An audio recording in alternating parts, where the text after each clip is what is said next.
Good evening and welcome to the workshop of the Board of Mayor and Aldermen. It is April 28th, 2022 at 6:30 p.m.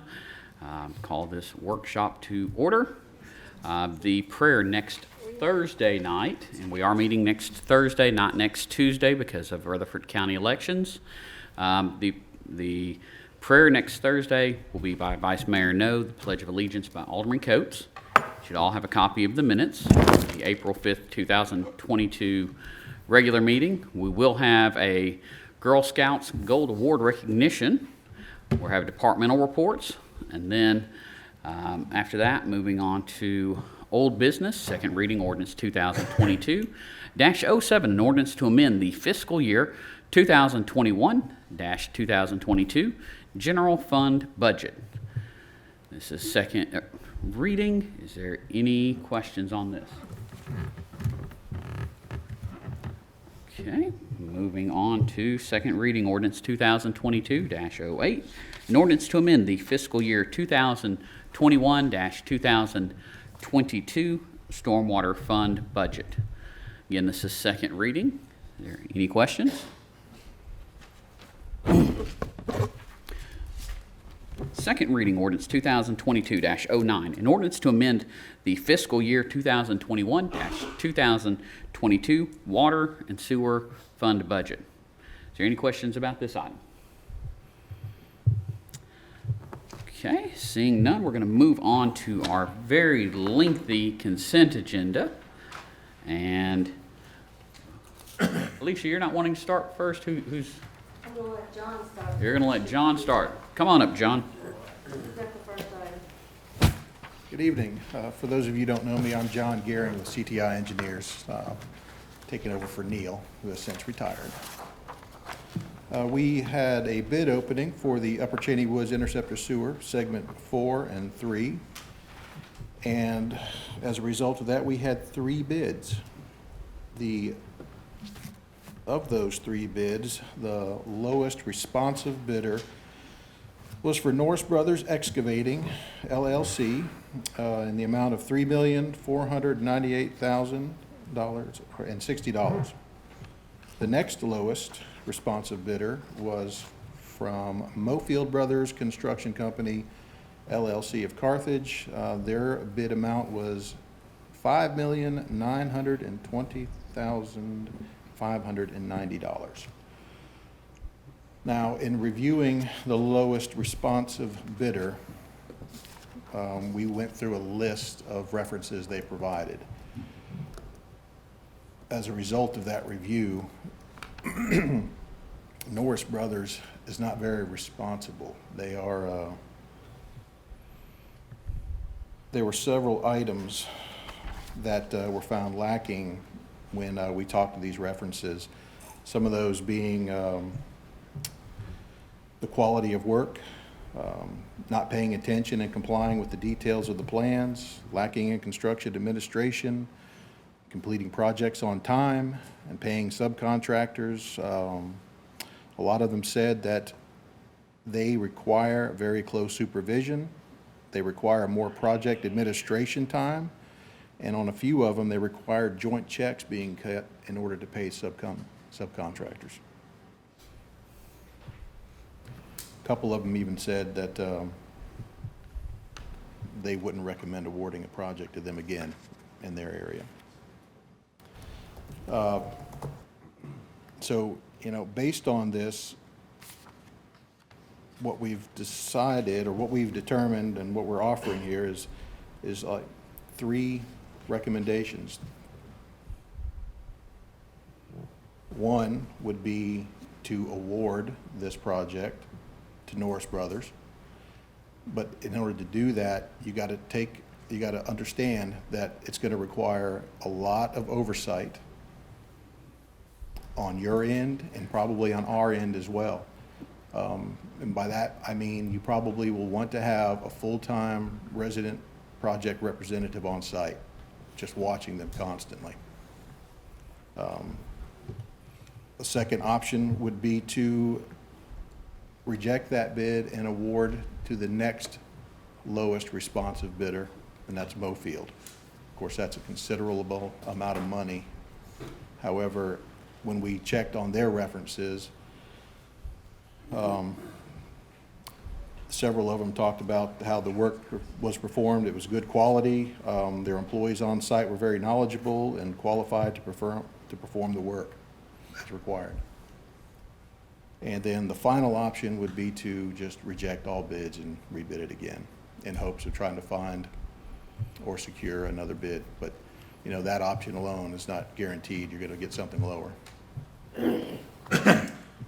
Okay, well, first off, since this is not going to be very clear-cut and simple, Bruce, can we move this out of the consent agenda?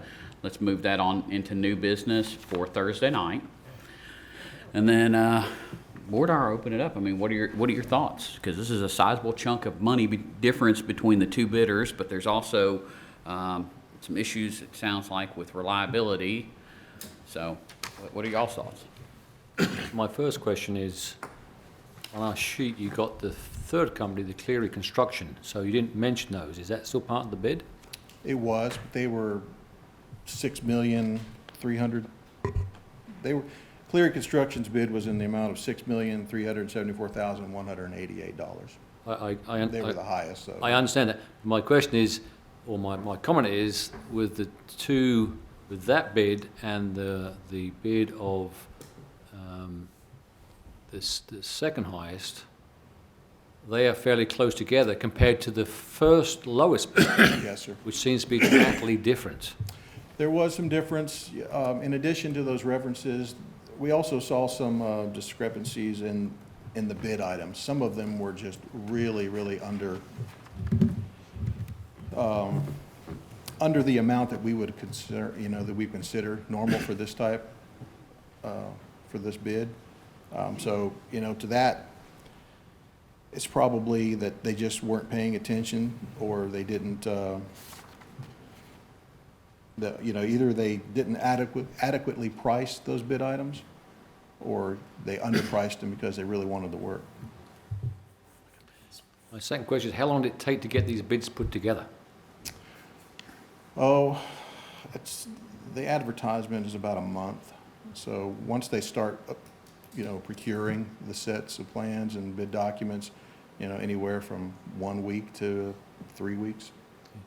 And then historically, would you expect more bidders? Because this time there's only 3. I mean, obviously everyone's very busy and the price of materials have increased dramatically, so. We had, I think there was 9 contractors that bought plans and specifications, and only 3 decided to bid. Majority of them said they were too busy. Said they were what? Too busy. Understand that. That's what I'm hearing from most of the people. It's hiring anybody to do anything in construction. Most people companies so busy, if they do bid on something, they gonna bid it higher than usual because they're super busy, especially in engineering. Yes, sir. Now, we did expect to see the prices come in kind of high just because of how things are right now. 25%, maybe 50% higher than what we had estimated. That wasn't uncommon. These came in a little bit higher than I had anticipated as a result of that even. Kyle, what's your thoughts? This falls in your wheelhouse. As far as staff's concerned, I think basically the things that's been mentioned is exactly what we've been looking at, and that's kind of what we wanted to get feedback tonight to be able to give you a good recommendation by Thursday. But like what's been stated, you've got 2 bids that are real close together. Now, we've had that issue before. You've had somebody that's real, real low, and there's a reason why they're real, real low is because they may have either messed up or they may not do good work or just all kinds of different things. So I would be hesitant about that much difference of being very comfortable with it. Yeah, this is definitely the right move to make. I will say that the construction estimate, that's kind of what John's referring to, is, they always do estimates, and, they were in the low, like 3.2 range. So what he's saying is, with the times like we got right now, the bids are definitely coming in higher, yes, but to come in as high as, the 6 million, that's basically double. That's also, you can look at it and say, well, they're probably high. Both of those are probably on the high end. You're probably, what would really be probably fair would be about 4.5, but you don't have a bid at that range. So you can either go with a higher one, or we can go with this low one. If we do go with this low one, though, there is a high probability, going by the references that we have talked to, or John's talked to, I would say there's a high probability that we're gonna have some kind of issue come up, whether they are not doing the project properly, whether they don't finish at all, whether it's not on time, whether it's change order after change order of making, hey, we made mistakes, so we've got to catch that back up. This is a way to get your foot in the door is, okay, I'm gonna be the low bidder, but I'm gonna change order them to death to end up being their final bid, maybe 6 million just with the rest of them. So my recommendation would either be, like what John's saying, if you do go with a low bidder, you definitely need to have a contract amendment with CTI to up the amount we're gonna have to pay them, because there's gonna be something that's gonna come up. We would definitely need to, and I'd ask John to check with his other office, because our inspectors would be able to go by routinely during the day, but they're not gonna be able to be devoted to that site all day long. You're gonna have to have somebody from the reference check that we've done, you're gonna have somebody all day. So, we definitely need to allot some money for that. That's still gonna be less money than going with the next highest bidder. However, when you factor in change orders and things like that, you may be all right at the same. I will say that I think we was looking at like $4 million is what we expected and kind of had planned out for this. So we're gonna be over that. I mean, we do have the money in water sewer fund to cover this. The other thing is, and that's a discussion in May, is the ARPA funds. I do think that's what, me and John talked about this before the bid even opened. We was concerned with getting any bids because of how busy the contractors are and how much work's going out. And of course, with ARPA funds being out there, contractors are gonna be few and far between. So, there's a lot to look at. I think our biggest goal would be to get feedback from y'all, or what y'all are comfortable with and what direction you kind of want to go in. If it is to go with a low bid, we can try to check more references, do a little bit more checking. I will say John did speak with Norris on one of their items. There's about a $270,000 difference already, because if you look at one of the items, it's installation of manholes. I think there's 50 of them. They had put $580 instead of $5,800. So at $580, that's $29,000. At $5,800, that's $290-something thousand. So right off the beginning, that 2.3 or 3.49 goes to roughly 3.7 something. Okay. And I know it's not clear at all, but No, it's, it's kind of the position we How, got. I'm sorry, go ahead. Not just that that's the position we have. So How important is the time frame that this starts happening? And the reason I ask is if it's not, then maybe we could go back and put it back out there for some bid and get more bids. I think the time frame to get it done, as far as in general, the project starting and actually doing the project, if you wanted to rebid the entire thing and do it in a month or two, that's totally fine. I don't know if you'll get the same numbers, if it'll be way higher or way lower. Right. I don't know. That is one thing we can do, and I don't think we would be affected by waiting a month or two. I do think going with a low bid and then them not getting the project done in time is a huge issue, because you are going through the residents' backyard on this. This is the one that Evan's been working with on us on condemnations and different things for doing this project, and we're in people's backyards. And that's the last thing I would want to do, the residents, is have a contractor that is not very responsive and responsible be in the backyards, and then we're trying to deal with that and them not get done. So I think it's a huge deal once we get the project started that they get in and get out. Well, if it's not in dire straits, my opinion is we should put it back out and,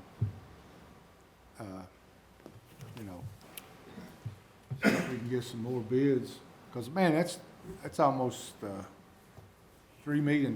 That's a huge difference. It's crazy. Any other discussion on this?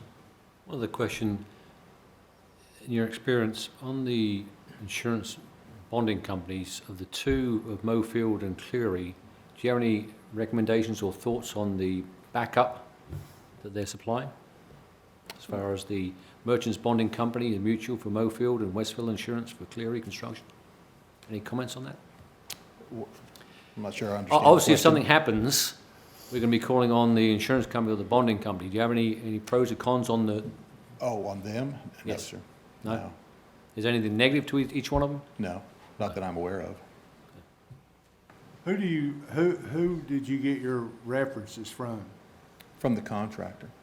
They provide, we ask for a reference list of jobs, and they provide that list. And I contacted, it was a substantial list. It was close to 50 projects, and of that, half of that, were, 4 or 5 engineering firms, and that's who I was calling. And I got in touch with I contacted about 10, and of those 10, 7 of them called me back. These are engineers, and a couple of them were owners. And, that's the information I was getting. And I think to answer your question a little bit earlier about as far as the time frame, Deech, you can correct me if I'm wrong, but this is for the Chaney, you got Chaney Boulevard, Old Nashville Highway, Taylor Drive, the older section of town. It's the Interceptor that's at capacity. We do have some developments, though, that claim to be waiting on this. But again, I don't know that I would overpay No. for something to be able to have a developer come in, just a little bit quicker. This project has waited so far. I mean, if you wanted to rebid this, I would recommend waiting about maybe 6 months or so, and I think we very well could do that without any major issues. The only issue, I just want to be clear on it, is if somebody come in on Chaney Boulevard or at the end of Old Nashville Highway that was a big sewer user, apartments or anything like that, they probably need to wait to get started on construction until we get started on construction with the project. They don't need to start really before that. Would you kind of agree with that? But they don't, those developers and stuff don't dictate to us how soon we gotta get No. something done. No. Yeah, so we're not. They're dependent upon us for the capacity. Yeah. If there's not capacity, their project sadly waits for Yeah, them. I just wanted you aware that if you do wait 6 months, if anybody's gonna call about it, it's gonna be somebody who's wanting to develop that gets told, hey, at this point, we're at capacity, you really can't do anything in this location. So just wanted you aware of that, but like I say, with what we've got going, I don't think would be a huge issue with waiting 6 months if you wanted to rebid it. Well, that's pretty cut and dry. Well, if a big developer did come in, we could ask the developer to share some of the costs, couldn't we? You could ask, but, I mean, you still gonna have to bid it out at that point, but I'm not sure they'd be willing to spend that amount of money to do the development, because I'm sure it would kill their project with that amount of money. Do we ever go back to companies like this and say, kind of bargain or anything, or is that? You can't on a bid like this. Once they're open, that's what it is. Like I said, you can reject all. You can check, select a second bidder, but that still does not eliminate, if we go with Mofield, or if you choose to go with Mofield, you still have the issue that Norris Brothers is the low bid. I mean, yes, we will have the reasoning that we've checked references and we're just not comfortable going with the low bid, but they still have, they can pick up the phone and call and complain that they're the low bidder and we didn't go with them. Well, but the board isn't bound to go with the low bid. We are bound to go with the lowest and best. That's the thing. It's two things. So if the board determines that the low bidder isn't the best, we can go to the next bidder. So we have that room with state law, if I'm not mistaken. Is that correct, Mr. Cope? That's absolutely right. we did that a while back with something, I can't remember what it was. but Some solid waste issues. that's what it was. Okay. Well, obviously, waiting 6 months is probably a good comment, but it could also take the prices up as well. Yep. That's the concern.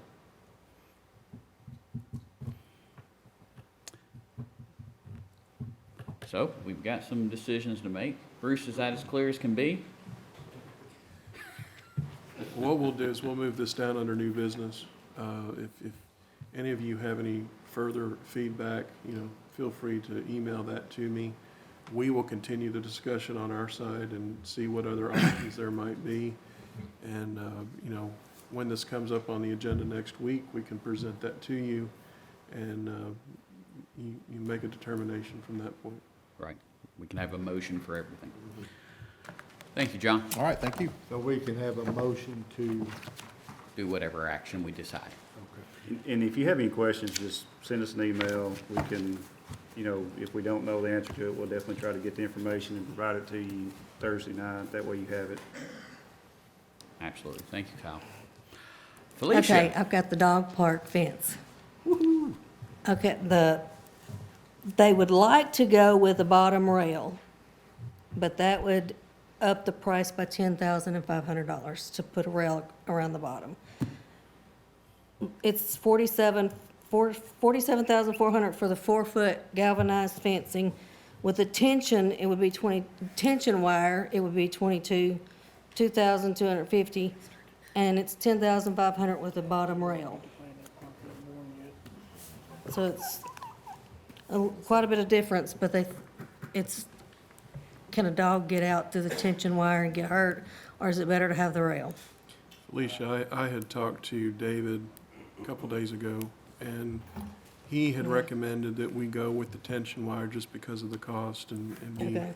so the cost will be $49,650 is what the recommendation is. Most of a pretty good sized dog can jump over a 4-foot fence. And people be easy to, 4 foot, you can easily, on the outside, put a dog over the fence. I think if it ain't at least a 6-foot fence, Well, Kind the of 6-foot defeat the fence is purpose. quite a bit higher, so we didn't think, 6-foot fence, Yeah, that's here in the packet on page. it's 71, back at the 300. back of mine. I've got them all together. The galvanized is $60,000 just for the Yeah. $20,000. That doesn't include the wire at the bottom. We'd have to calculate that. I basically take it up to about 63, is that correct? It'd be close to that, yes, sir. Yeah. Most pet owners that I know, especially myself, I've got a dog that could jump a 8-foot fence, but been in a 4-foot fence. And dogs are usually very, well put together with their owners, and an owner that thinks their dog's gonna jump a big fence, they're not gonna take that dog to the dog park. That's, my opinion. I've got a question for David, I've because seen 'em. I know, David, you've looked at multiple dog parks through this. What's the norm for fences at dog parks? I think the normal for most of them is 4 foot.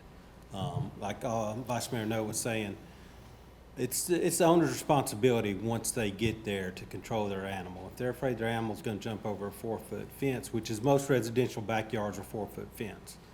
That's kind of why we went with this. Also, the price wise, in our mind, we couldn't see going to a 5-foot or a 6-foot fence solely based on the fact that most dogs, residential dogs, are housed in a 4-foot fence.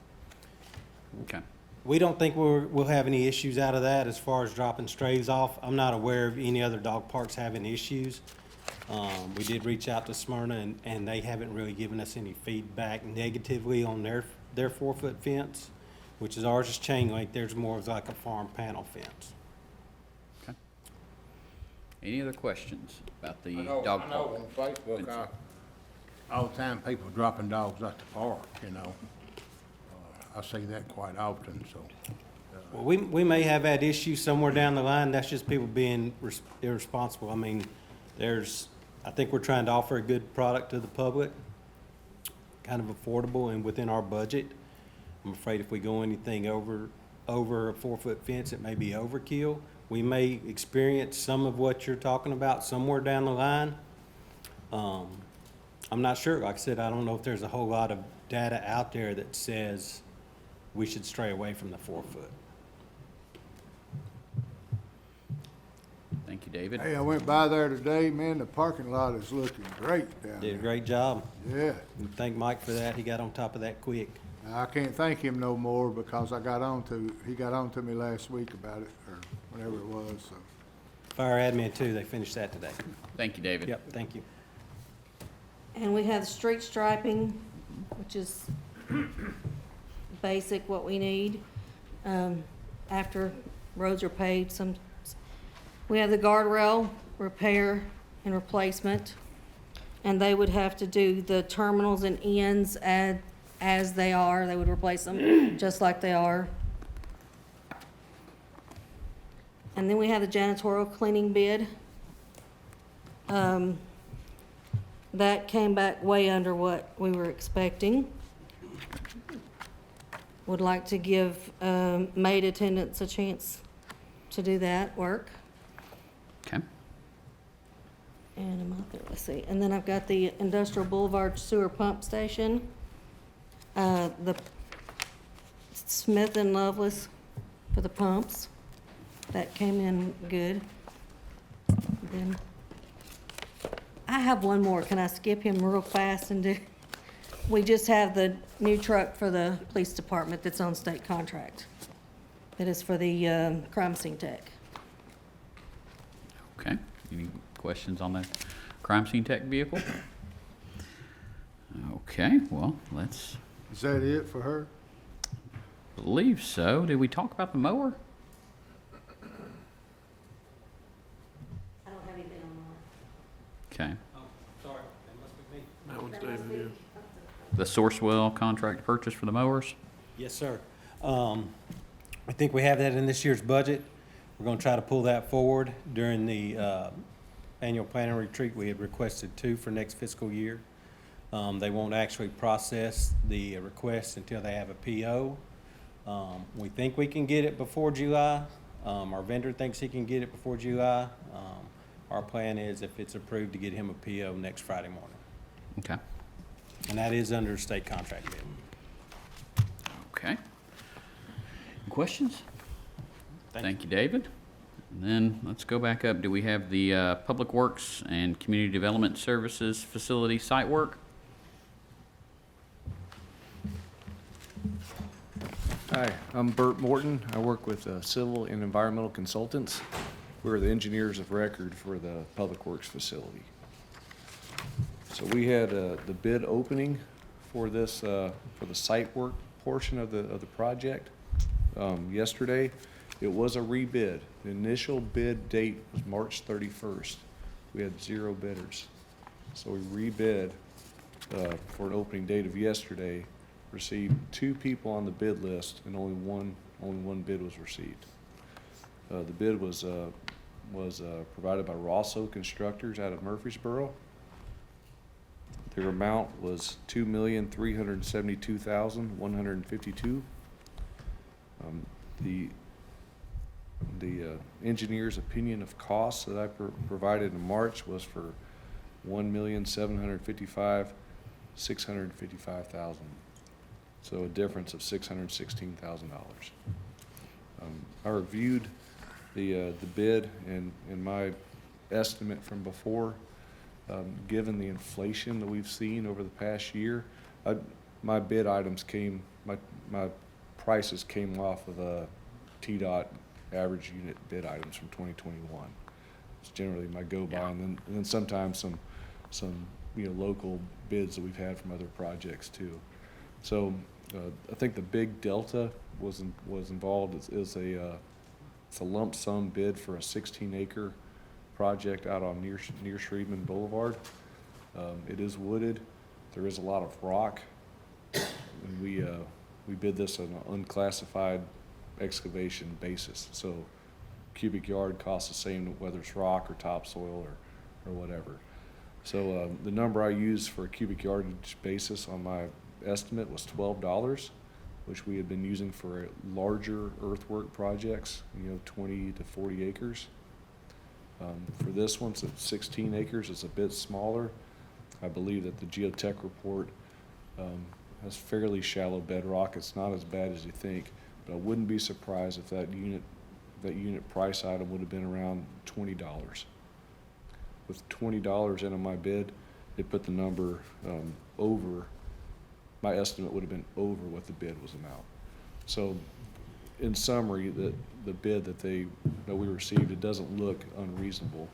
I would have liked to have had, a lot more bidders. I contacted 12 contractors. We received, like we said, 3 people intended to bid, but only one of them turned in a bid. And I think there's the rock is probably part of it. There's a pretty fast timeline. There's a 90-day timeline we looked at because we didn't want them we didn't want them to sit out there too long. Mr. Morton, have you checked references with Rosso? We had a pretty quick time response, and only one, right? I talked to a guy I've worked with. He also has worked on a project in Mount Juliet, and there's nothing negative to say about him. Okay. But that was just yesterday. We got the receiving bid, so I didn't have time to beat down the doors too much on that. Okay. Anyone have any questions? Thank you, Mr. Morton. That's what I was gonna ask him, if he had references like at other ones. That's a great question, man. Based on that last one, that's a great question. Yes. Thank you, sir. Moving on to B, approved contract to audit accounts from Blankenship CPA Group PLLC for fiscal year 2021-2022. This is something we do typically each year. Does anyone have any questions? C, approved booking agreement with Pro Entertainment Nashville for laser tag at the block party on May 7th, 2022. This is just as it sounds. It's for a laser tag at the block party. Does anyone have any questions? Well, they're gonna have like a big portable building, David, or? I think they're gonna set up, like little stuff to hide behind them. It's gonna be on a football field. So it's not actually a blow up, it's just an activity where they come out and set up different things. You put the vest on with the laser gun and try to hide behind their obstacles. Okay. Previously, David, there was some issues with the contracts with some of the Parks and Rec, some of the vendors. Has this been vetted? Are we okay with this contract? Yes, sir. Moving on to D, approve agreement with Crescent City Amusements for a carnival to be held at Veterans Memorial Park between August 25th, 2022 and August 27th, 2022. This is something Kathy has been tasked with working on all through COVID, and we've finally been able to track down a carnival, and it's been a long, drawn-out process. My understanding is Evan has reviewed the contract on this one and has worked through that. This will have everything from a carousel, gondola, or Ferris wheel, a tilt-a-whirl, swinger. It lists a bunch of different items. Does anyone have any questions? Moving on to E, approved telecommunications service agreement with TDS to move the existing telecom services from the fire admin building to 468 Stones River Road. And this is, again, just as it sounds. Is there any questions? F, approve agreement with BlueStreak Canine LLC to purchase a new canine for the Laverne Police Department. Again, this is exactly how it sounds. Is there any questions? Is that gonna be adding one or replacing one? Well, we've talked at the planning retreat about, The addition. this is the addition, but didn't we speak about Mike. Mike's replacement is in Yeah. for 22-23. This is one that was awarded 21-22. And does this have, do we know which dog yet? This dog's name is Written. This is a new company that the K9 guys sought out.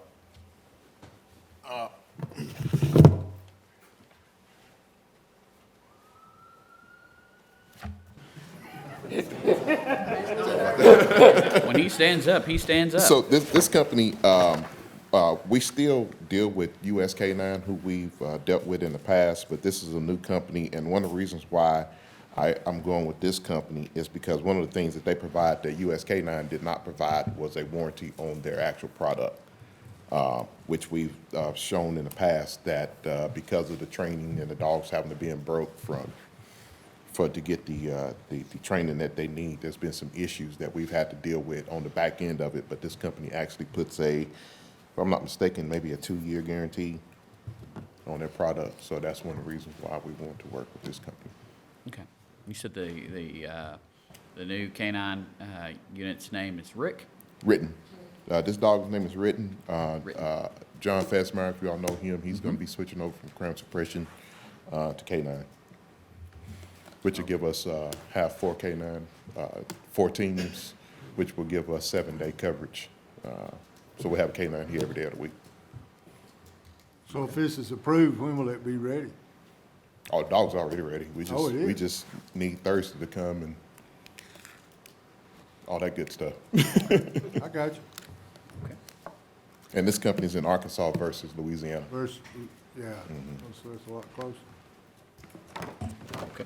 Thank you. Thank you. Thank you, Chief.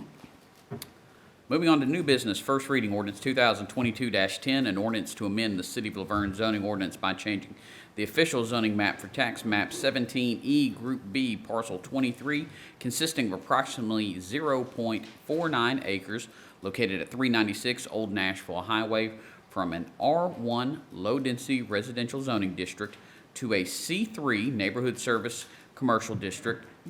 This received a favorable recommendation from the Planning Commission on March 9th, 2022. A public hearing will be held on Thursday, May 5th, 2022 at 6:30. And this is, just as I read, this is a rezoning request for Old Nashville Highway. It is near the intersection of Jefferson Pike and Old Nashville, and it is to take a residential lot and make it a commercial lot. Is there any questions? Have they got plans for what they're gonna do with it? I believe, they submitted a concept at Planning Commission. It has not gone through, of course, all of the normal vetting that we do, since it'll have to come back through for site plan. But Bo Logan, if you could step up here and just kind of confirm some of the stuff that they were talking about as far as potential uses. Yeah, so, good evening, Mayor, Vice Mayor, and Board. So they did submit a concept plan to the Planning Commission, and I think part of their reasoning was to do that was to help the Planning Commission to kind of visualize what could be in the future, but of course, none of that's binding. They would have to come back, as the mayor stated, and submit a site plan, go back to the Planning Commission with that site plan. Some of the uses, of course, it's hard to even talk about them because they've got to come back with the site plan, but everything that they mentioned in the conversations would be suitable for the C3 zoning district. And some of those services, I mean, they could have a restaurant, they could have dry cleaners, those types of things are personal services. And then I know there was some discussion just loosely at Planning Commission, and Alderman Coach, you can confirm whether or not this is spot on or not, but where the applicant, who happens to own another existing commercial lot adjacent to this, could actually work on the overall project of that corner and possibly make some changes to improve that whole corner. That's correct. They could do the entire corner if they wish to do that. If you look up on the board, Vice Mayor, no, you can see their concept there with basically a three-hole store is what they're designing there, with a car parking lot in front of it. The discussion was with the potential or plans to widen Old Nashville Highway to how do they handle the existing building that they own, which is next to it, and when they're encompassing this other property, obviously they are restricted somewhat. There is a cemetery, as you can see, at the back of the property there. They have to work around too, but the owner was told of our plans of widening Old Nashville Highway, and they were going to maybe perhaps look at redoing the whole area. So I know that, thank you, Bo. Thank you, sir. I know the area very well, and I made it a point today to go up there and talk with some of the people. My personal opinion is, once Old Nashville Highway gets widened, I think that'll be a great business corner. But right now, it's so busy up there, and that intersection is getting worse and worse. I don't want to see no more business go there. I know it'd be good for the city, we get a little revenue from it, but that's just my opinion. Alderman Waldron, would you like to weigh in at all? I live in that area, and that's the old Billy and Sarah Keith property. It's got a single wide trailer. It's got a single wide trailer on it now. For years, the city's always expected Old Nashville Highway to go commercial, and I think up to 5 or 6 years ago, there was some effort to start widening Old Nashville Highway. I really don't have anything, I live in that area, and I don't have anything against it really, is if it did come, if the board does rezone it, and if it did come through planning, I'd like to see whatever's built back here be set back further than the buildings that's already there, because when we do widen Old Nashville Highway, I know the building across the street, the little drugstore is going to be tore down, and probably the existing building that's adjacent to this property had to be tore down. So if the planning commission going to have foresight to whatever's built there to be set back, I really don't have a problem with it. I travel it 3 or 4 times a day. It's a congested area because, number one, we don't have a left turning lane from Old Nashville Highway to Jefferson Pike. But that would be cured if we could widen Old Nashville Highway. But that's my 2 cents worth in it. Okay. Moving on to item number 9, first reading ordinance 2022-11, an ordinance to amend Title 18, Chapter 3 of the Vergne Municipal Code regarding the sewer use ordinance. Every so often, every couple of years, Metro will amend their limits on what cannot be put in the public sewer system.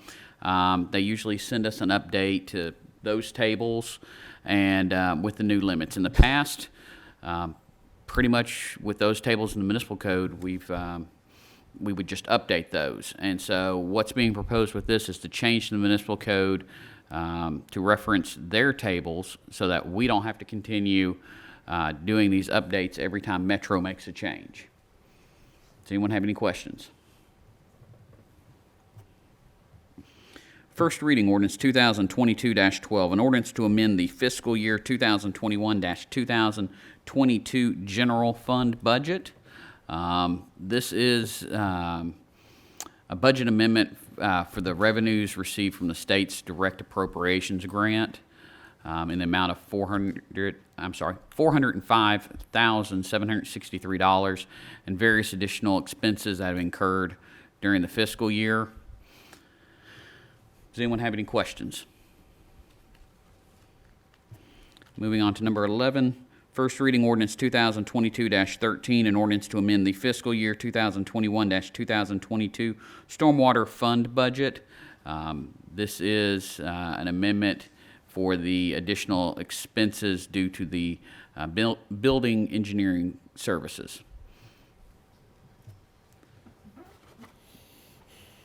Number 12, first reading ordinance 2022-14, an ordinance of the City of Laverne, Tennessee, adopting the annual budget and tax rate for the fiscal year beginning July 1st, 2022 through June 30th, 2023.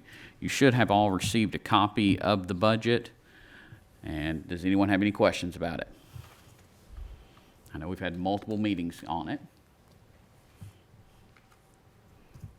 Seeing none, moving on to 13.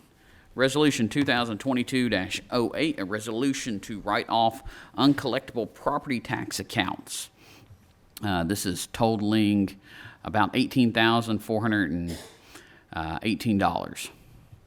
So you should be able to see the list in your packet. Anyone have any questions on that? Resolution 2022-09, a resolution to write off water department bad debts. Again, this is something we do each year. This is $120,260.92. And if memory serves, Ms. Phyllis, compared for the last few years, that number keeps going down. Is that right? That's correct. That is good. That's what we want. We have some procedures in place now where we're actively pursuing past due accounts before they get turned over to collection, so we're trying to keep that collection list down. Oh, that's awesome. Be sure to look through this list. If you know of anybody in there, please have them get in touch with the water billing department before next Thursday. So just a question. Yes. So if one of the persons on this list comes back to Laverne with another address, what happens then? We do a search, a thorough search, anytime anybody sets up for a new service, and generally, probably 90% of the time, catch them. We do a name search, we do an address search, we do different types of searches, first name, last name, even spouses' names, anybody that's on the lease agreement or the property purchase documents, we do searches on everybody, and we catch a lot that way. And these have already gone through Fox as well. Most of the, That's the same thing I asked. most of the time when they come back to city, if they owe a little bit, but if they owe a big amount, they usually just put it in somebody else's name. Is what we found in the past, but it is what it is. Any other questions?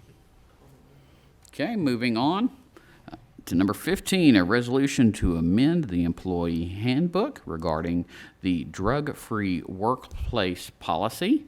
And this is additional guidelines that are needed to specify which employees would be eligible for random drug tests and how that process should work. This resolution essentially puts those into place. Does anyone have any questions on that? Moving on to 16, Resolution 2022-11, a resolution to acquire easements for the 2019 Interceptor Sewer Improvements Project by eminent domain. And so a little bit of background on this. The board approved a professional services contract for land acquisition related to the 2019 Interceptor Sewer Improvements Project back in January of 21.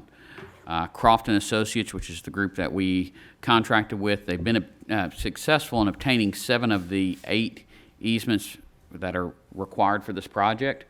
We've got 1 easement that they've not been able to obtain.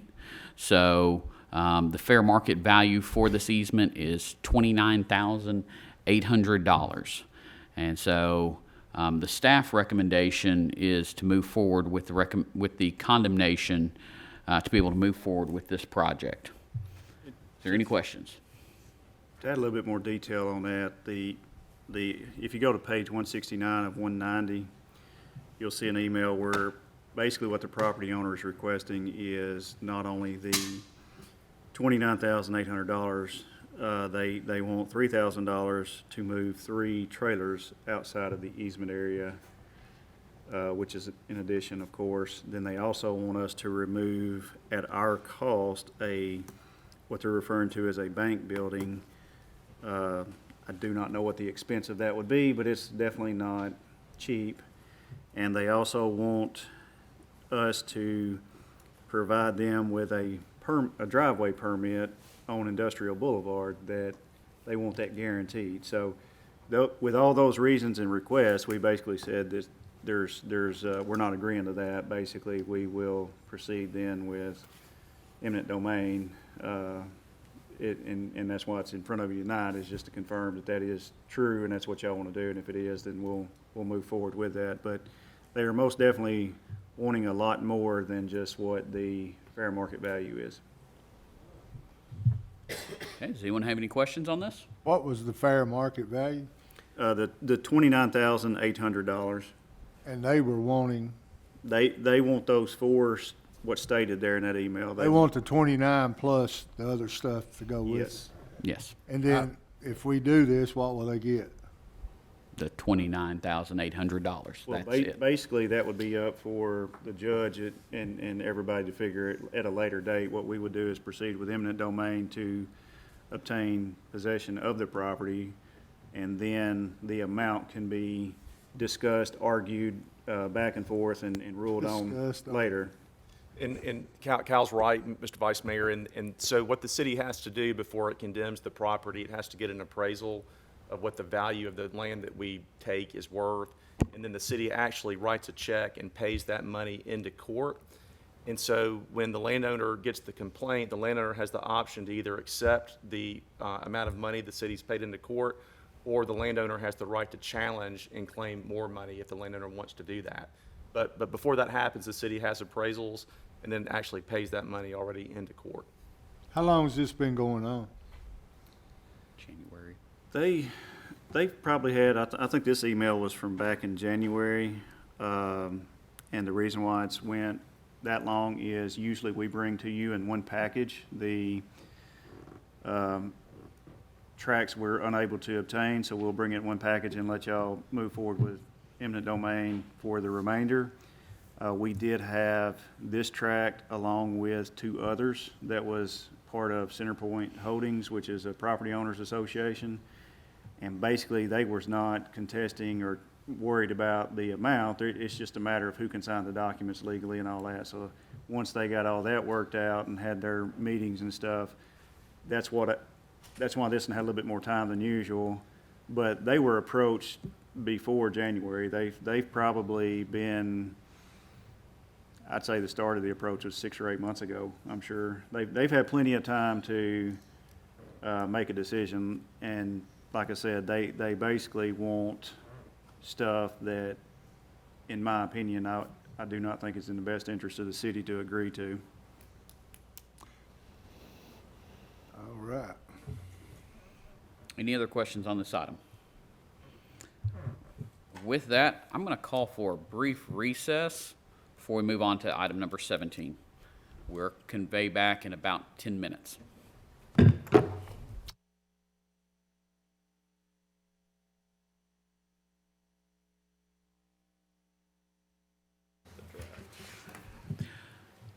Okay, I call this meeting back into order. Moving on to item number 17, Resolution 2022-12, a resolution to amend the city's employee policy regarding the deputy chief. And then we have the appoint or remove board and committee members. The first one is Beautification Arts Advisory Committee. We've got 7 terms vacant, which we've held off on that. We have received 5 applicants, and the city council could be, position could be appointed, but right now it's suggested waiting until we have enough candidates to actually fill the whole board. Let's see here. Looks like the newest one was Sam Rourke. I thought we had one other one, Bruce, that came in last month besides hers as well. I can double check, but I don't remember another one. Okay. Then we've got the Construction Board of Adjustment and Appeals. We've got 1 vacancy, and we've got 1 applicant for that. Should have his information in your packet. We have the Laverne Housing Authority. We have 1 vacancy as the Housing Authority itself removed a member due to lack of attendance. And we've not received any applications for that yet. And then we have the library board, where we have one opening. And I know I spoke to someone here recently who's interested in applying. Miss Donna, do y'all have any patrons that have shown any interest in this at all? Not at this time. We're still asking around. Okay. Then we have the local emergency planning committee. We've got one term vacant, which was Garland Russell's, and Michael Dietz would like to recommend that we appoint Doug Oakley to fill this vacancy. And then the last one we have is the vacancy, the one vacancy with our Stormwater Appeals and Advisory Board, and we have one applicant for that. Moving on to mayor and alderman comments. Alderman Waldron.